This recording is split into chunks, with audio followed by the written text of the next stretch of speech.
I guess the first and most obvious question is, how's the back? Doing great. Surgery was awesome. I'm just enjoying life now. You're 100%, I understand? 100%. Back to playing, back to running, and all that good stuff. This might be the first season, Jared, that you've ever played in a team where expectations, whatever your expectations are within the team, from without, expectations aren't all that high. How are you going to handle that challenge, being that it's very new to you? We like it. We love it. We love being the underdogs. I always was an underdog, even though everybody says I wasn't. I always felt that mindset. So it was a lot of fun. It's going to be a lot of fun this year to prove everybody wrong. You have a new coach. I know you're kind of new to him and he's new to you, but can you compare Brad Stevens to Doc Rivers? Not really. More so Thad Matta. Okay. Motivators. They never see a bad shot. They always want you to defend. It's awesome to have, Coach Stevens. He was recruiting me back in high school before I committed. And he was always at our high school watching our players play. So we knew each other for a long time, but now we really get to know each other for 82 games and then some. Is it weird being coached by someone who looks younger than you? And that's not a knock on you. He looks younger than some teen Disney stars. Yeah, I think it's really, really funny, that we got Coach Stevens, and everybody talks about how am I going to take him serious. But, when it comes to game time, you gotta trust your coaches. Rajon Rondo seems to be a guy that a lot of us in the media seem to have a really hard time putting a finger on.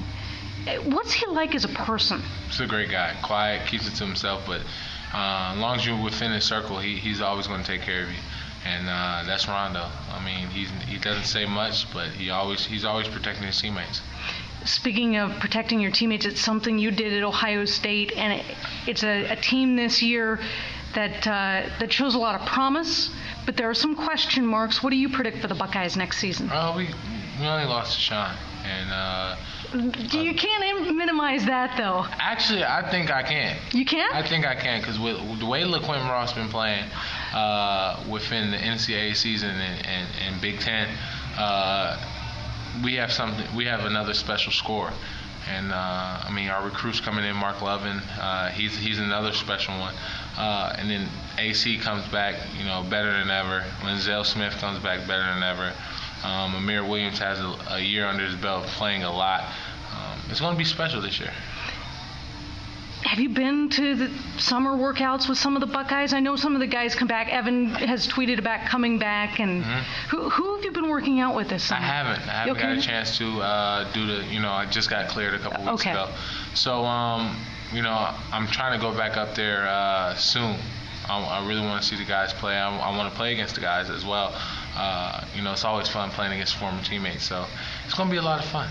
Are you still having fun? Because one of the things that I hear from some pro athletes is that they get to the pros, and it's a business all of a sudden. But you always have this childlike way of looking at the world that I love.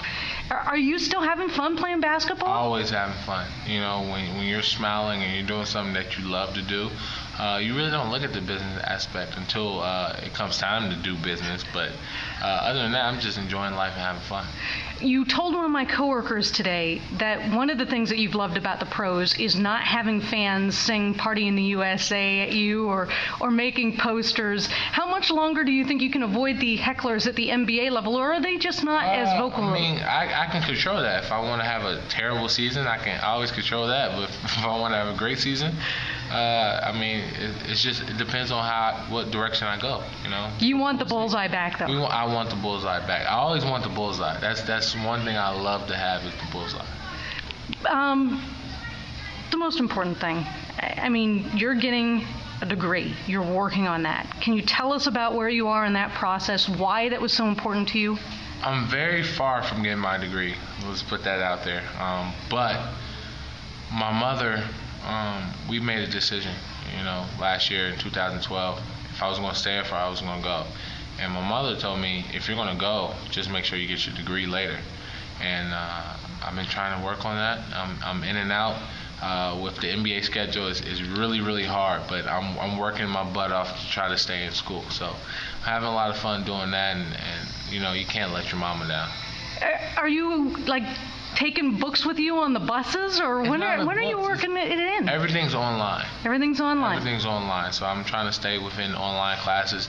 It's just it's so hard because there's sometimes I have to sacrifice and miss a quiz because I'm playing in the next hour, and so that's when the quiz opens up and it closes at midnight. By the time I get home, it's midnight. It depends on where I'm at. If I'm on the road, we go straight from the arena to the plane, and we're heading home. We're heading to another city. So I mean, it's really, really tough. Now, when you were at OSU, you could tell a professor, "I've got a game during this time." You can't when the classes are online. What do you do when you have to miss the quiz? I think I got an NBA game. Can I be dismissed? Yeah, I think with college, I think the professors kind of look at everybody's schedule and see what type of athletes they have, and then they determine the quiz that way. Or they open it up for a whole week, and then you within that week you take that test. Sometimes it's just tough. Just when in the NBA you can play 7 games in 11 nights, or 7 games in 10 nights. It depends. Working an education into that schedule, it tells me that it's something that you value. I mean, I know your mom does, but what's in it for you? I just think it's completion. Something I started off really, really with hard work and dedication in the classroom. Why give it up? And a lot of people say athletes don't have a degree. I always want to be different. That's why I don't have no tattoos, no ear piercings, no nothing. Anything else that you do to be different these days? I'm trying to stay me. That's it. Everybody that see me in Ohio State, I'm trying to stay the same way at the Boston Celtics. You are here in Columbus today, though. How nice has it been to get in touch with some of these people who are coming out here to see you, and just sort of getting back in touch with your roots? Not that you ever lost touch, but awesome. It's awesome. It's an awesome feeling to know that you're with your city and they support education. Period. And I think that's amazing. And your dad's still here locally. Yes, my dad's still here. He should be coming up here. I don't know yet, but we'll see. What's it like being the son of an unofficial mayor of Columbus? I mean, let's face it, Satch, he could run this town if he wanted to. Yeah, I mean, it's awesome. I mean, my dad, hard values. He values a lot. He has a book coming out soon. Oh, does he? Make sure you get it. If he comes up here, make sure you interview him about the book. I mean, it's all them satchisms that he gives us, all the sayings that I say within the media, everything that he says within the media. I mean, it's just all in one book, and it starts from the beginning and to the end. You will love it. Is that going to be one of the books you think you're required to read for your online courses? Required to read? I might not read that book because I think I know his whole life story within the first 2 years I was born. So I think I'm good on that one. All right. Thanks for your time, Jared. Really appreciate it. No problem.